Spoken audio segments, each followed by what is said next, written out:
Welcome to episode number 85, Physiological Birth. After publicly sharing my choice to have a home birth, I've had several women reach out to me wanting more of an understanding of opting for a home birth, a natural birth, or an empowered birth for themselves and their loved ones. So I am recording this episode as a resource for women who are wanting their friends and their family members to understand the process of physiological birth and don't quite know how to put it into words. Simply direct them to this podcast for a succinct explanation in 10 minutes. I'll try to keep it to 10 minutes. This is a resource that I will also personally share with my friends and family who are interested in understanding my choice as an easy way to lay down the facts. I will start by saying that I am an evidence-based practitioner with a science degree, and I have many years of experience in working with women and a deep understanding and appreciation of the female system and psyche.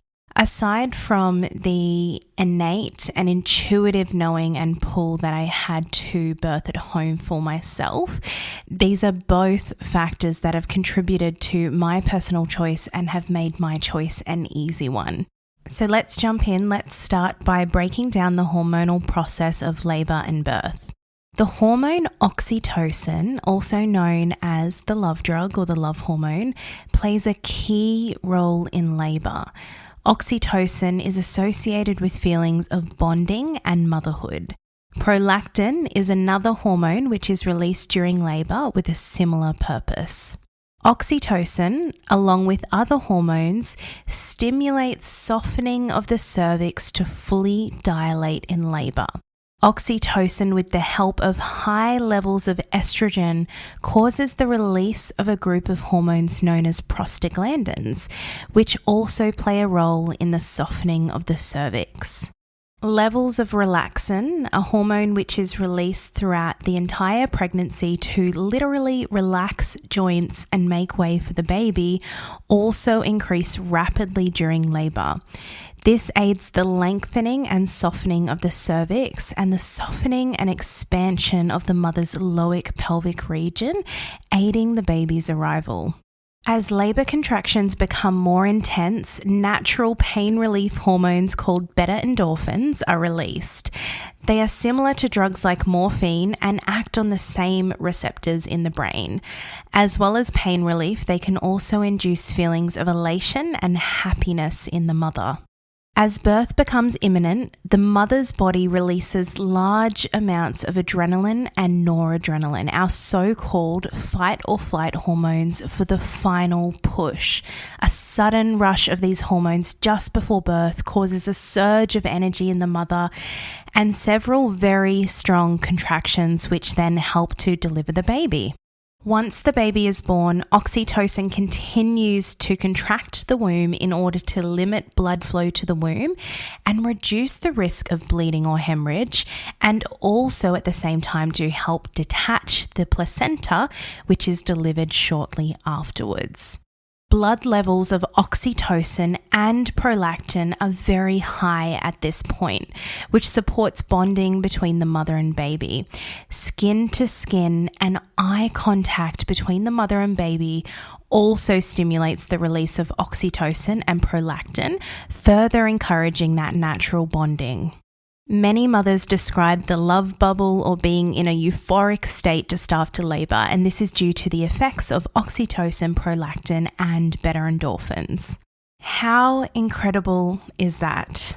Birth is one of the most incredibly designed, flawless processes of human nature when we leave it alone. The hormones, as I've just described, go back and listen to it again if you need to, just soak it in or listen to it a few times to get an understanding of it. But the hormones that are produced during pregnancy, labor, birth, and directly after birth all support the entire process and all support birth being a really safe experience. For this amazing hormonal process to play out, there is one single thing that must be maintained throughout labor. The birthing woman must always feel safe. When a woman in the birth experience in her birth space feels unsafe or is made to feel unsafe, fearful, scared, or uncertain, The process of labour can be interrupted, slowed down, and stalled completely. Now, I will just add in there that a certain level of fear or uncertainty, within the mother during that journey of labour can be completely normal and something to work through. But it's when it becomes debilitating or when it's coming from external circumstances that it can then cause the mother to begin to feel completely unsafe, and it will impact that hormonal process. So these are a few things that can interrupt that natural hormonal process of labour. A familiar, warm environment will support safety for the mother, as opposed to an unfamiliar, clinical, cold environment, unless a clinical and cold environment is familiar and makes the woman feel safe. The people in a woman's birth space must be supportive. They must believe in the woman's capability to birth. They must recognize that the birthing woman holds the power and is the leader of the birth in her own time. Labour is designed to take its time in order to mentally and physically prepare the mother to birth. The language used. The language must be supportive to make the birthing woman feel safe, not pressured, and wholly supported, not being held to a timeline or a legality or a process or a procedure. When the birth is mother-centered and mother-focused, the language will follow that. Intervention. Unnecessary intervention is almost, but not entirely, almost inevitable when birthing in a hospital environment. From induction to synthetic hormones, forceps, and episiotomy to caesarean section ultimately. Usually, an initial intervention, and the first intervention may be an induction, interrupts physiological labour and doesn't allow this wonderful hormonal process of physiological labour to complete or to carry through. It will interrupt, it will stall, and it can be very hard for the mother to come back to that physiological place. This then leads to a cascade of further intervention as the birthing process has been disrupted and the birthing mother's safety has been compromised. Procedure. Birth is unpredictable and it cannot be tamed or fit into a box of timelines, processes, or procedures. The pressure of these things can be harmful to physiological birth. And lastly, debilitating fear and distrust in a woman's own body. Fear and distrust which can come from a society that tells us that the female system is flawed and that birth isn't safe. Fear itself, like I said, is a normal and healthy experience of pregnancy and birth.